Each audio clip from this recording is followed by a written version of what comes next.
नमस्कार, आपके साथ हूं मैं राजीव शर्मा। धनतेरस की शुरुआत के साथ ही हम दीपावली के 5 दिवसीय उत्सव में प्रवेश कर चुके हैं। इस मौके पर आज जहां मां लक्ष्मी पूजन की भी परंपरा है, खरीदारी का चलन है, तो वहीं स्वास्थ्य की दृष्टि से प्रथम वैद्य कहे जाने वाले भगवान धन्वंतरी की भी पूजा का विधान है। ये भारतीय संस्कृति की बहुत खूबसूरती है, जिसमें जान है तो जहान है, ये नारा बुलंद रहता है। यानी सेहत स्वास्थ्य से सब जुड़ा हुआ है। यही वजह है त्योहारों पर अतिरिक्त सावधानी बरतने की बात कही जाती है और इसे ज्योतिषीय दृष्टिकोण से समझने की कोशिश करेंगे अपने खास मेहमान के साथ। हमारे साथ मौजूद जोशी राकेश चतुर्वेदी जी, जो स्वास्थ्य की दृष्टि से हमें बताएंगे दिवाली पर राशियों के कनेक्शन।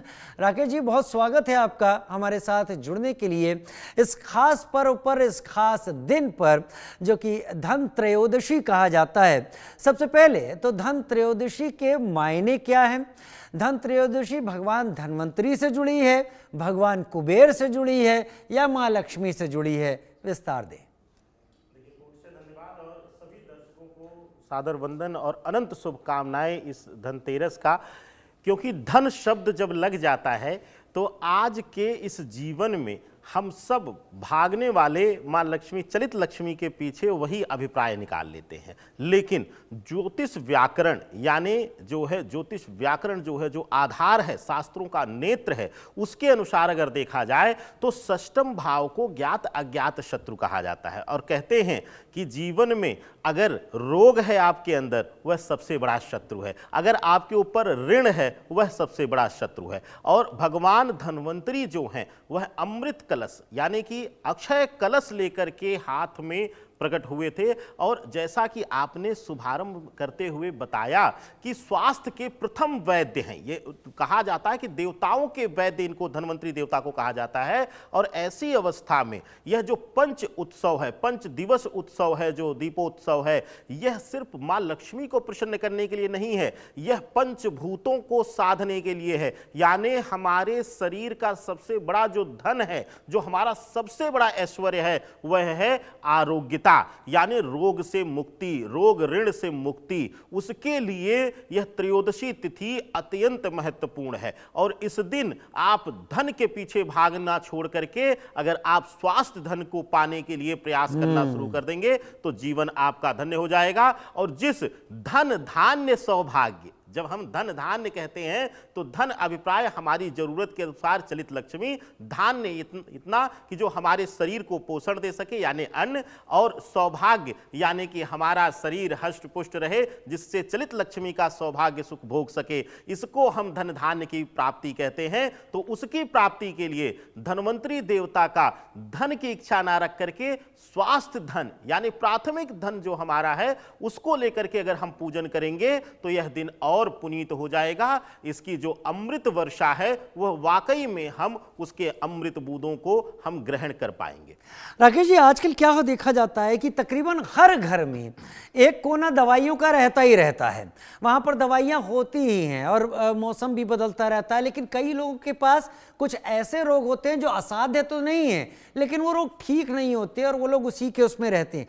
आज के दिन अभी संध्या काल नहीं आया है, कुछ देर बाद संध्या काल आएगा। ऐसा क्या करना चाहिए? वो क्या उपाय घर के अंदर हम करें जो घर में मौजूद चीजों से हो, जो हमारे आगे आने वाले दिनों में घर में स्वास्थ्य को प्रमुखता दे दें और स्वास्थ्य बेहतर करें?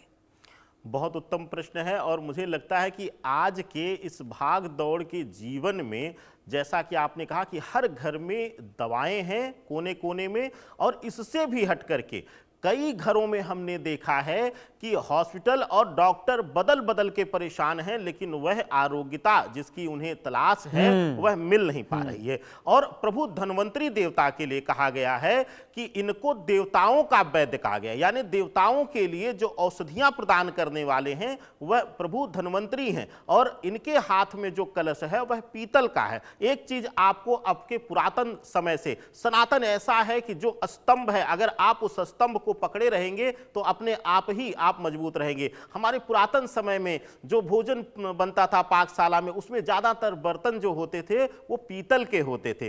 पीतल का अमृत अक्षय कलश लेकर धन्वंतरी देवता प्रकट हुए हैं। सबसे उत्तम तरीका है, अभी हम लोग संध्या बेला से थोड़ी देर पहले ही आप सबके सम्मुख हैं और इसको जरूर करिएगा। जो है प्रदोष काल में मीठी खीर बनाइए, पीतल का कोई बर्तन हो उसमें पकाइए हल्की आंच करके, और हो सके तो कोई उपला इत्यादि हो लकड़ी की आंच पर पकाइए, मीठी आंच पर पकाइए और उसको पीतल के बर्तन में ही रख करके, पीतल के कटोरे में रख करके भगवान धन्वंतरी प्रभु विष्णु को अर्पित करिए। क्योंकि जो धन्वंतरी हैं वह स्वयं जो हैं भगवान विष्णु के अंश अवतार हैं, उनके ही अंश माने जाते हैं, विष्णु के ही अंग माने जाते हैं। तो ऐसी अवस्था में उनको जब मीठी खीर अर्पित करेंगे आप और पीतल के बर्तन में ही रख करके वही खीर का भोग जो है आप लोग ग्रहण करेंगे तो घर परिवार में आरोग्यता आएगी, बेवजह के क्रोधों से मुक्त हो जाएंगे आप। परिवार में ही जो कलह है, पीतल एक ऐसा चीज है, कहते हैं कि पीतल एक ऐसी धातु हमें जीवन में मिली है जिसमें शुभता ही शुभता होती है। वह हमारे शरीर को तो आरोग्य प्रदान करता ही करता है, साथ ही साथ हमारे मन को भी शांत शीतलता देता है। ऐसी अवस्था में जो है मन ठहराव की तरफ जाता है। तो आज पीतल का पात्र खरीदिए, अगर अभी भी नहीं खरीद पाए हैं तो जाकर के अभी समय है, एक कोई भी कलश या कोई भी बर्तन कटोरा लीजिए। राकेश जी, माफी के साथ आपको रोक रहा हूं, बहुत सारे लोग आज परेशान हैं आज के दिन। उनका कहना है कि आज है शनिवार का दिन जी, और कोई धातु हम कैसे खरीद के लिए आए, लाएं ना लाएं, इसको भी क्लियर कीजिए। देखिए, इसीलिए हमने कहा कि विशेष रूप से शनिवार की तिथि में कुछ एक विशेष कुंडलियों को, व्यक्तियों को छोड़ दिया जाए जिसका जो है भाग्य स्थान पर या पंचम में शनि स्वग्रही होकर बली होकर बैठा हो, उसको छोड़ दिया जाए। तो किसी को भी स्टील या सीधा लोहे से संबंधित बनी हुई चीजें नहीं खरीदना चाहिए। लेकिन अब क्या कहेंगे, आज ही सबसे ज्यादा गाड़ियां निकलेंगी रोड पर, आज ही सबसे ज्यादा जो है वाहन के पूजन होंगे, ब्राह्मण जन विप्रजन कराएंगे। तो ऐसी अवस्था में कुछ भ्रांतियां हैं हमारे जीवन में, उसको तोड़ करके आगे बढ़ना है।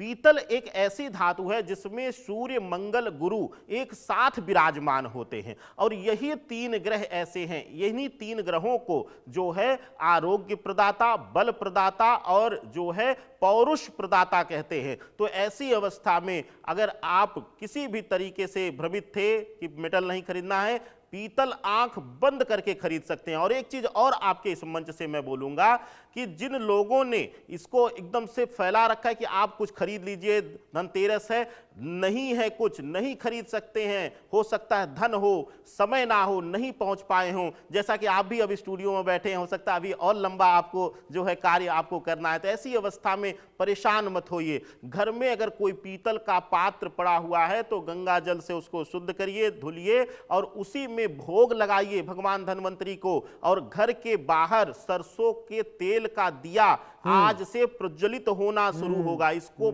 जरूर करिएगा। खरीदिए, धन खरीद व्यर्थ करिए ना करिए, लेकिन कुछ जो सनातन के अनुसार जो कर्म हैं उनकी प्रधानता दीजिए, दिखावे में मत आइए, सनातन के मूल को पहचानिए। आप अपने आप तेरस हो, चाहे चतुर्दशी तिथि हो, चाहे दिवाली हो, इस पंच उत्सवों का आप एक एक क्षण जो है अमृत पान कर लेंगे। अच्छा, कुछ लोग कह रहे हैं कि 13 दीपक जलाएं, कुछ कह रहे हैं कि चौरस आटे का दीपक जलाएं। कहाँ कहाँ आज के दिन वो दीपक रखा जाए? खैर, यम दीप दान तो आज के दिन माना जाता है, लेकिन यम के लिए दीप कहाँ जलाएं जिससे उनका भी आशीर्वाद मिले? देखिए, आपने यह जो प्रश्न किया है, बहुत सारी भ्रांतियां, मेरे पास भी कई कॉल्स आई हैं। एक चीज और आपको बता दूं, जैसा कि आपने कहा यम दीप का दान, यम दीप का दान चतुर्दशी तिथि, जिसको नरक चतुर्दशी, छोटी दीपावली कहते हैं, उस दिन किया जाएगा। और जो आपने चर्चा किया चौमुखी दीपक का, चौमुखी दीपक सिर्फ और सिर्फ यम चतुर्दशी के दिन यानी नरक चतुर्दशी के दिन जो है जलाया जाएगा। आटे का रहेगा और चौमुखी रहेगा और बाती जो है वह चौमुखी रहेगी। लेकिन आज से जो आरंभ होगा, सिर्फ नरक चतुर्दशी को छोड़ दें तो आज से आप एक दीपक सबसे पहले गोधूल बेला में, संध्या बेला में सरसों के तेल का दिया मुख्य दरवाजे पर रख करके प्रज्वलित करेंगे। उसको उठाएंगे नहीं, एक बार रख देंगे, उसके नीचे किसी अन्न का, गेहूं का, जौ का काले तिल का आप आसन दे सकते हैं और वहां पर इस एक मुखी दीपक को जलाएंगे। दिया जो है, और एक विशेष ध्यान दीजिएगा, जो मुख्य दरवाजे पे दिया जलेगा वह खड़ी बाती का नहीं रहेगा, यानी कि उसकी लंबी बाती रहेगी। और यह दीपक जो है रोज जो है जलेगा मुख्य दरवाजे पे। पहले आप मुख्य दरवाजे पे सरसों का तेल का दिया जलाएंगे, तब आकर के घर के मंदिर में गृहस्थ जीवन में पूजन करेंगे। वहीं पर यम के नकारात्मक प्रभाव को रोका जाएगा। और कल यानी छोटी दिवाली के दिन जो है आप आटे का चौकोर दिया बनाएंगे, बड़ा दीपक बनाएंगे और चौमुखी उसको बनाएंगे। चौमुखी दीपक कल आप मुख्य दरवाजे पर प्रज्वलित करेंगे। ठीक है। मेरे साथ सुनील भारद्वाज जी भी इस वक्त ज्योतिषी हमारे साथ जुड़ गए हैं। सुनील जी, बहुत स्वागत है आपका हमारे साथ जुड़ने के लिए और समय निकालने के लिए। सुनील जी, ये धन त्रयोदशी का दिन भगवान धन्वंतरी का आशीर्वाद लेने का दिन है। स्वास्थ्य रूपी धन हमारे पास रहे, जिसके बाद हम दीपावली पे माँ लक्ष्मी और शुभ के दाता भगवान गणेश की आराधना कर सकें। लेकिन राशियों के हिसाब से, चंद्र राशियों के हिसाब से ये धन त्रयोदशी और ये पंच महापर्व कैसे रहने वाले हैं? क्या थोड़ा ज्ञान इस बारे में आप हमको देंगे?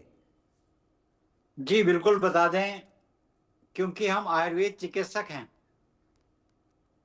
ये आपको जानकारी दे दें, हम आयुर्वेदिक डॉक्टर हैं, तो उसके आधार पर धनतेरस ही हमारे यहाँ बहुत प्रमुख माना जाता है। क्योंकि हमारे धन्वंतरी वैद्य जो हैं वो अमृत कलश लेकर आए थे।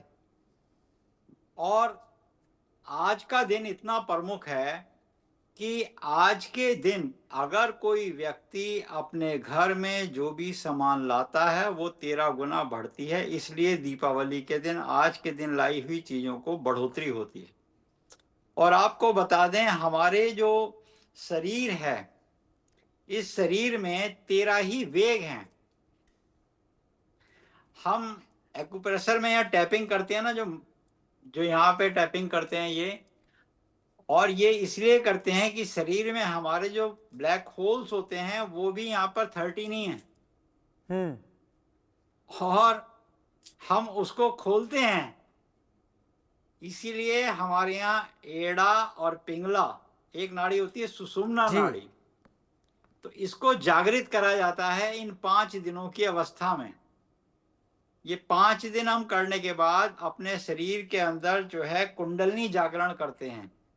हम योग आयुर्वेद के हैं तो ज्योतिष तो हैं, मगर मूल रूप से हम आयुर्वेद चिकित्सक होने से ये बात समझा सकते हैं। अगर कोई रोगी है और वो किसी भी राशि का रोगी है, मान लीजिए मेष से वो मीन राशि तक रोगी है, तो उसके वात पित्त कफ नियंत्रण करने का सबसे अच्छा समय यही होता है। अच्छा सुनील जी, एक बात बताइए। सुनील जी, आप बहुत अच्छा आपने किया और भगवान धन्वंतरी की इस त्रयोदशी पर आप ये बात कह रहे हैं।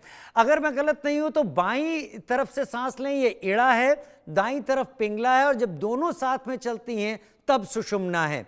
कोई किसी का स्वास्थ्य ठीक नहीं हो रहा है और असाध्य रोग भी नहीं है, उसे करना क्या चाहिए आज से अगले 2-3 दिनों में? ये समझा दे। मेरे ख्याल से हमारे जो लाखों दर्शक देख रहे हैं और उसमें से बहुत सारे आपकी बात को ध्यान से सुनेंगे और नोट भी करेंगे।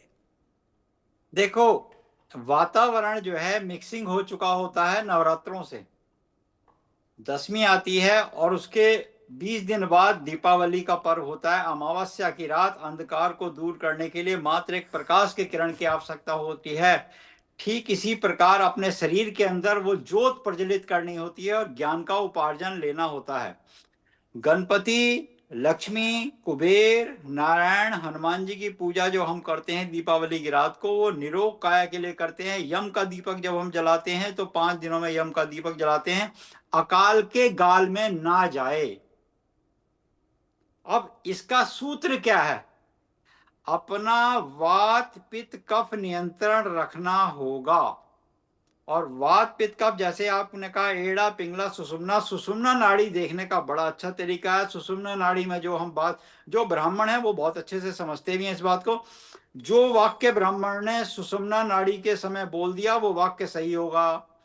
आपकी सुषुम्ना नाड़ी चल रही है तो आपके शरीर को पूर्ण रूप से ऑक्सीजन मिल रही होगी। आपको पूर्ण रूप से अस्थमा या कोई भी किसी वात पित्त कफ के रोग नहीं होंगे। त्रिदोष आपको परेशान नहीं करेगा। अब करना क्या है इसके लिए, मूल रूप से ये बात समझें। संतुलित आहार लेना प्रारंभ कर देना चाहिए। स्वर्ण पात्र में जल का सेवन कर देना चाहिए। ये बात है मूल रूप से, क्योंकि कफ प्रधान हो जाता है और कफ हमारे कहाँ होता है, विशुद्धि चक्र से ऊपर हमारे यहाँ सारे में कफ कहा गया है, जो मूलाधार से वो कहा गया है, मगर विशुद्धि चक्र के ऊपर गले में। इसलिए सोना कहाँ पहनने को बताया गया, सोना कान में पहनने को बताया गया, सोना नाक में पहनने को बताया गया, सोना गले में पहनने को बताया गया। स्वर्ण पात्र का पानी या कांच के बर्तन में जल भर के रख दें, उसमें कुछ चीज सोने की डाल दें, वो भी सोने के समान हो जाएगा। तो अलग अलग ऋतुओं में, अलग अलग मौसम में, अलग अलग पात्रों में जल की व्यवस्था बताई गई है आयुर्वेद में। आयुर्वेद में ये बताया गया है कि आपको इन दिनों में कफ प्रधान होगा, और इसीलिए जब सवेरे व्यक्ति उठता है तो ऐसे करता है, उसको वो कफ होता है, क्योंकि वो कफ चढ़ा हुआ था, मगर वो 6 बजे के बाद होता है। कार्तिक मास की महत्वता दिवाली के दिनों में इसलिए होती है कि आपको कफ कब परेशान करेगा, वो 6 बजे के बाद परेशान करेगा। 6 बजे तक कफ नहीं होता। क्या करना चाहिए स्वस्थ रहने के लिए आज के दिन, अभी जो समय है? यही मूल रूप से बात समझिए। 6 बजे तक कफ नहीं होता। कफ 6 बजे के बाद होना प्रारंभ होता है। 6 बजे के बाद व्यक्ति अगर सोता है तो उसे आलस आना प्रारंभ हो जाता है। 6 बजे तक कफ जो होगा, वो कफ उसका 6 बजे के बाद प्रारंभ होगा, इसलिए उसे सुबह उठना चाहिए। कार्तिक मास में सुबह उठने की परंपरा क्यों बताई गई है? आयुर्वेद ने इसको सही माना है। देखो, ज्योतिष शास्त्र और धर्म शास्त्र के साथ जो भगवान शिव ने परंपरा बनाई है, आयुर्वेद के जन्मदाता हमारे भगवान भोले बाबा चंद्रमौली हैं, कि प्रातःकाल कार्तिक मास में ही क्यों उठना है, क्योंकि आपको कफ परेशान ही नहीं करेगा जब आप सुबह उठेंगे। कफ तो 6 बजे के बाद आता है। चलिए, कार्तिक मास में सुबह सवेरे उठने की आदत डालिए, ये संदेश दे रहे हैं सुनील जी। लेकिन राकेश जी, आज अब और क्या ऐसा करें हम सभी लोग, क्योंकि नर्कलोक में हैं सारे और यहाँ पर रहना है तो आर्थिक रूप से समृद्ध होकर रहना हर एक का मन करता है। आज क्या करें? बचे हुए शाम को पूजन तक क्या क्या ऐसा करें जो घर में खुशहाली लाए, वैभव लाए, धन नहीं वैभव, जिसमें सब सम्मिलित हो। बिल्कुल सही कहा आपने। और आपको शुरुआती दौर में हमने कहा कि धन धान्य वैभव प्राप्त करना है, सिर्फ धन नहीं प्राप्त करना है। कितने लोग ऐसे हैं जो करोड़ों रुपए अकाउंट में पड़े होंगे, लेकिन ना समय से भोजन मिल पा रहा है और ना सुख मिल पा रहा है, और कोई बोलने वाला नहीं है। तो इसलिए वैभव जो है, वैभव को परिभाषित करना बहुत बड़ी चीज है। इस जीवन में अगर किसी को वैभव की प्राप्ति करना है तो उसकी प्राप्ति सबसे पहले भगवान धन्वंतरी से होती है। क्यों होती है? आरोग्य का वरदान, पीतल का कलश, कलश जो है अमृत कलश। इसके साथ आज का जो दिन है, विशेष करके आज औषधि जो गुण वाली चीज़ें हैं, जैसे विशेष करके जो है सनातन में कहा गया, कुछ ज्योतिषी लोग भी इसको बड़ा प्राथमिकता देते हैं कि आप जो है आज धनिया खरीदिए, अजवाइन खरीदिए, मुलेठी इत्यादि खरीदिए, उसका पूजन करिए कि किसी और चीज़ का हमें ज़रूरत ना पड़े। ऐसे औषधीय धन हैं जो हमें हमारे शरीर को निरोगी रखते हुए शरीर को और मजबूती प्रदान करते हैं। दूसरा, ये पंचभूत को साधने का 5 दिवसीय उत्सव है। आपको बता दूं कि सनातन में इससे बड़ा कोई त्योहार नहीं है। अगर कोई समझ ले, कुछ लोग इधर उधर के बहकाव में आकर के सिर्फ भटकाव देते हैं कि पटाखे फोड़ने को ही अब दीपावली में सीमित रख दिया गया है, लेकिन मैं कहूंगा कि आपको सनातन के मूल को समझने का जरूरत है। सनातन सृजन का है, और दीपावली का यह 5 दिवसीय जो उत्सव है, त्रयोदशी तिथि से अकाल मृत्यु को छोड़ने का है और दुर्घटना को त्यागने का है। यानी अकाल मृत्यु ना हो, दुर्घटना ना हो, कोई बड़ी पीड़ा हमें अपने जीवन में ना मिले। तो इसके लिए डेली जो है आज से ही आरंभ करना है। संध्या वेला प्रदोष काल का दीपक बाहर घर से निकलना चाहिए जला करके। दूसरा, संध्या वेला में पूरा परिवार एक साथ होकर के प्रेम और समर्पण के साथ, प्रभु धन्वंतरी जो हैं स्वयं विष्णु भगवान के स्वरूप हैं, वही प्रदाता हैं हमारे लिए, तो हम उनको क्या देंगे, क्या लाद करके चढ़ाएंगे? उनको समर्पण दे दीजिए। और संध्या बेला में बिना किचकिच किए हुए, बिना नोकझोंक किए हुए, बिना लड़े हुए जा करके बैठ जाइए, शरणागत हो जाइए। और यह 5 दिनों तक डेली करना है। मैं बार बार कहता हूं, शास्त्र में प्रदोष काल का मुहूर्त का वर्णन मिलता है, उससे बड़ा कोई मुहूर्त नहीं है। तो आप किसी से पूछने बजाइए, दीपक जलाने जलाने के लिए मुहूर्त पूछा जाता है। जैसे ही सूर्यास्त हो तुरंत दीपक जलना चाहिए। अब कोई कह देगा 9 बजे मुहूर्त है, अरे कौन सी मूर्खता की बातें आप लोग करते हैं। जैसे ही प्रदोष काल आरंभ होगा, जैसे ही सूर्य लालिमा लेना आरंभ कर देता है, अंधकार पृथ्वी पर इस नरक लोक पर छाना शुरू कर देता है, वहीं तुरंत हमें दीपक जला करके प्रकाशित करना होता है। खास करके अपना मुख्य दरवाजा, अपनी मुख्य चौखट, जिससे कि एक पहचान आए कि यहां जागृति है, यहां जो है जागरूकता है, यहां ज्ञान का प्रकाश है। तो इसलिए हम दीपक प्रज्वलित करते हैं। सामान्य जीवन में अगर इसको समझिए कि आज ठीक है लाइट इत्यादि है, सोचिए कि हमारा सनातन कितना मजबूत है कि पहले इतनी लाइट चकाचौंध नहीं थी तो कीड़े मकोड़ों का डर होता था और यह अंधकार का समय होता था, तो और ज्यादा कह दिया गया था कि प्रदोष काल में ही करिए। प्रदोष काल का मुहूर्त शास्त्र वर्णित है कि दीप प्रज्वलन का, इससे बढ़िया मुहूर्त कोई होना ही नहीं चाहिए। तो जैसे ही सूर्यास्त का समय निकट आ जाए आप अपनी तैयारी कर लीजिए और आज से कम 5 दिन तक जो है त्रयोदशी से लेकर के अगले 5 दिन तक आपको खास करके पहला दीपक मुख्य दरवाजे पर निकालना है। उसके बाद अपने इष्ट का, भगवान गणेश का, भगवान विष्णु का, मां लक्ष्मी का, भगवती का, और एक विशेष चीज, यह 5 दिन जो हैं यह विशेष करके मैं बार बार बोल रहा हूं, एकदम से शांत होकर के इसका मनन करिएगा। यह पंचभूत साधना है। मिट्टी के दीपक, जो मिट्टी का दिया बनता है वह पंचभूतों से मिलकर बनता है। अग्नि तत्व उसमें मिलकर के शुद्धता देता है, अंधकार को मिटाता है। यह पंचभूतों को साधिए, इस साधना को समझिए, आपके जीवन से समस्त कष्ट जो हैं अपने आप दूर हो जाएंगे। और अगर आप सिर्फ जो है धन के पीछे भगेंगे,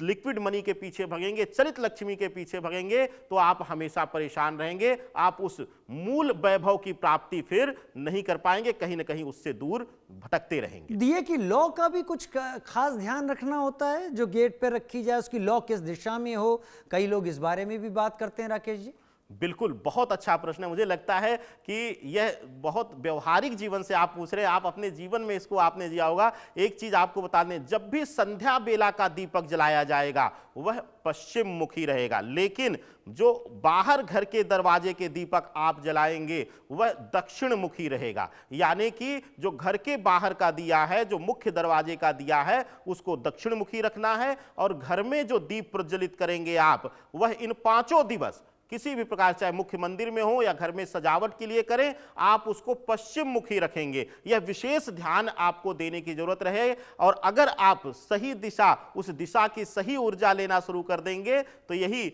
ज्योतिष का जो है मूल, वास्तु का भी ज्ञान आपको दिला देगा और वास्तु का भी लाभ दिला देगा। वाकई दक्षिण मुखी रखें, घर के बाहर जो दीपक हो उसकी लौ दक्षिण मुखी रखें। ये बहुत छोटा फर्क होता है और इसीलिए हमें शास्त्रों के जानकारों की आवश्यकता पड़ती है।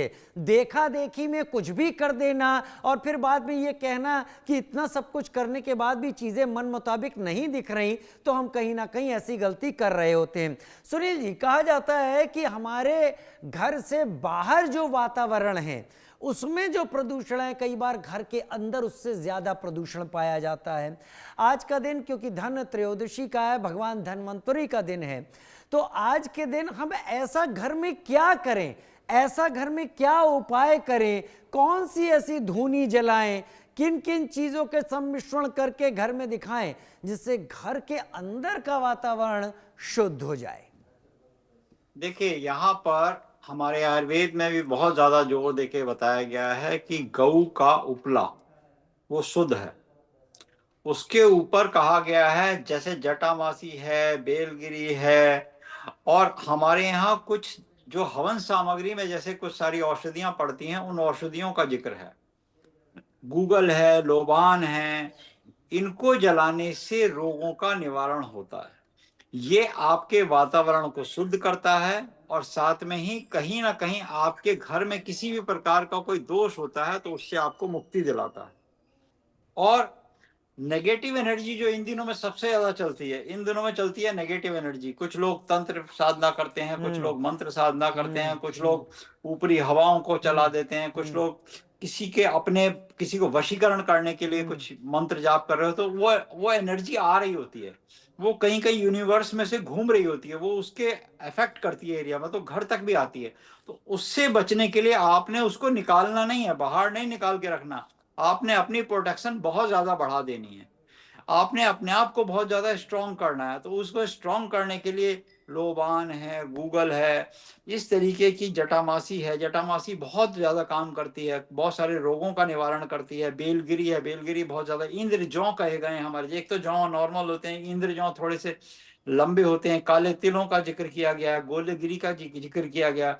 इनसे हम लोग हवन करते हैं और ओम की साधना में हवन करते हैं। जैसे शंखस ध्वनि है, इन दिनों में 5 दिनों में शंखस ध्वनि बहुत ज्यादा करनी चाहिए, और शंखस ध्वनि करने को साधना चाहिए।